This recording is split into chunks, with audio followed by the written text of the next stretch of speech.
আজকে এসএসসি দাখিল ও সমমান পরীক্ষার রেজাল্ট দিছে।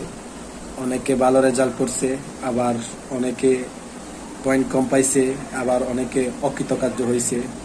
যারা অকৃতকার্য হয়েছে ওদের মন খারাপ, ওরা হতাশ। আসলে আমি মনে করব হতাশ হওয়ার কিছু নাই।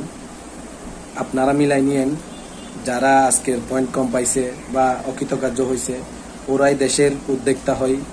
ওদের কোম্পানিতে এই যে জিপিএ পাই প্রাপ্তরাই চাকরির জন্য অ্যাপ্লাই করে। আর মেয়েদের উদ্দেশ্যে বলবো, যারা অকৃতকার্য হয়েছে তারা যেন হতাশ না হয়, তাদের জন্য বড় লোক জামাই অপেক্ষা করতেছে। সো ওদের হতাশ হওয়ার কিছু নেই। আর আমার ছোট ভাই যারা অকৃতকার্য হয়েছে ওদেরকে বলবো, তোমরা এখন থেকে সামনের বছরের জন্য প্রিপারেশন নাও।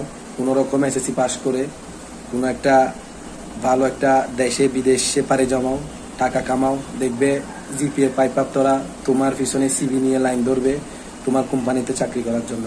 সো একটা সার্টিফিকেট কখনো আমাদের ভাগ্য নির্ধারণ করতে পারে না। সবার জন্য শুভকামনা থাকবে, সবার জন্য ভালোবাসা থাকবে। ধন্যবাদ। আজকে এসএসসি দাখিল ও সমমান পরীক্ষার রেজাল্ট দিছে। অনেকে ভালো রেজাল্ট করছে, আবার অনেকে পয়েন্ট কম পাইছে, আবার অনেকে অকৃতকার্য হয়েছে। যারা অকৃতকার্য হয়েছে ওদের মন খারাপ, ওরা হতাশ।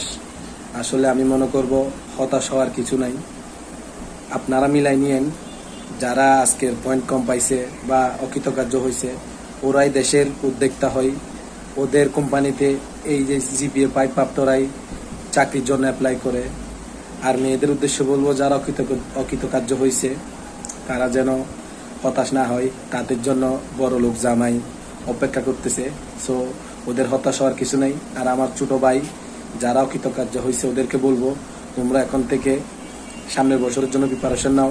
কোনো রকম এসএসসি পাস করে কোনো একটা ভালো একটা দেশে বিদেশে পাড়ি জমাও, টাকা কামাও। দেখবে জিপিএ পাই প্রাপ্তরা তোমার পিছনে সিভি নিয়ে লাইন ধরবে তোমার কোম্পানিতে চাকরি করার জন্য। সো একটা সার্টিফিকেট কখনো আমাদের ভাগ্য নির্ধারণ করতে পারে না। সবার জন্য শুভকামনা থাকবে, সবার জন্য ভালোবাসা থাকবে।